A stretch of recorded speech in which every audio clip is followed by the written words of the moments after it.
Bonjour, j'espère que vous allez bien. Dans cette vidéo, je vais aborder une technique d'apprentissage supervisé appelée réseau de neurones. Celle-ci est utilisée fréquemment pour résoudre des problèmes de, de classification plus ou moins complexes. Mais avant tout,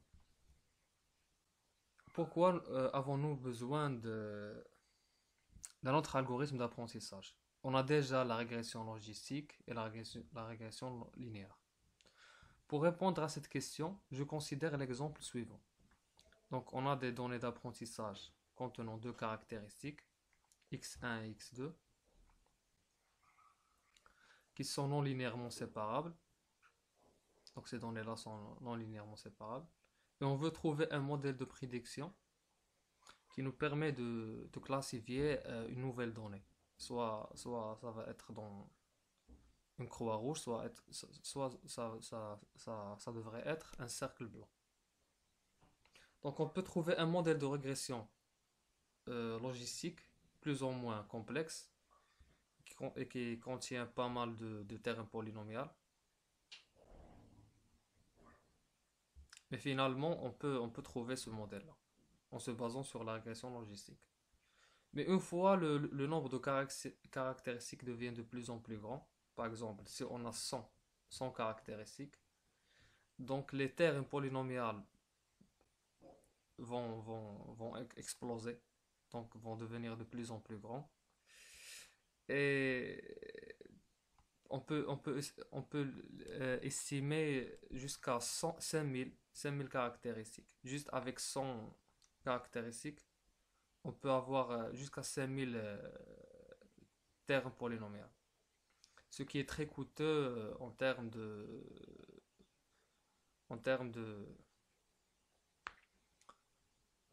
ce qui est très coûteux en termes de calcul. Donc pour résoudre ce problème-là, on a recours au réseau de neurones.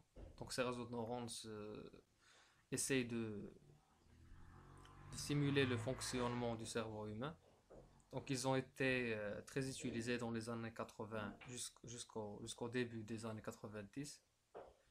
Et récemment, on peut remarquer une grande utilisation dans pas mal de domaines, tels que la reconnaissance faciale, la classification des attaques, et le NLP, le Natural Language Processing, donc le traitement des langages naturels, et beaucoup d'autres domaines.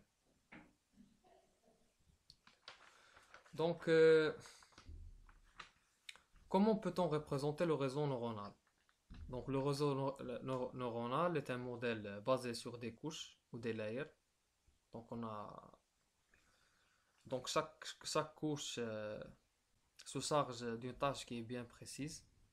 Donc, en général, on a trois couches. On a une première couche qui contient juste les caractéristiques. Cette couche, on l'appelle le input layer. Une deuxième couche se charge du calcul d'un ensemble de termes AI.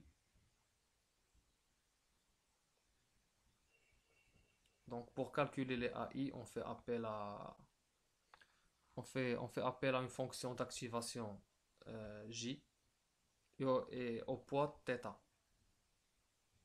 Donc chaque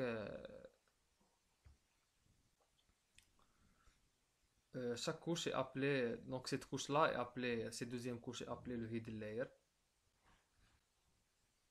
Donc pour trouver les AI, on peut voir que A1 est égal à J θ1 0 x0 plus θ1 1 x1 plus θ1 2 x2 plus θ1 3 x3. Donc chaque ligne ici est associée à un poids. Par exemple, ici on a θ1 0. Ici on a ce deuxième arc-là, c'est θ1 1. Et ce troisième arc-là, c'est θ1 3. Donc, et on ajoute parfois un terme x0 avec θ1 0. Pour A2, on fait de la même manière, on calcule le A2. Donc, on applique la fonction d'activation J sur une sommation de θ i x. Une dernière couche appelée output layer. Donc cette couche calcule l'équation de notre modèle hθx. Donc on se base sur les AI qui ont été calculés auparavant. Donc ici hθx égale à j. Donc on applique la fonction de l'activation j sur la sommation de θi à i.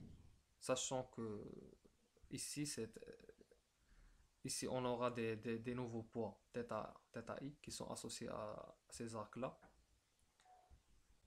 Et les A0 sont, on les a déjà calculés dans la couche précédente. Donc il faut noter que la fonction j, qu'on peut utiliser une autre fonction que j ici pour obtenir notre équation du modèle. Donc c'était tout pour cette vidéo introductive des réseaux de neurones. Dans ce qui suit, on continue avec les réseaux de neurones. Donc d'ici là, je vous souhaite une bonne journée.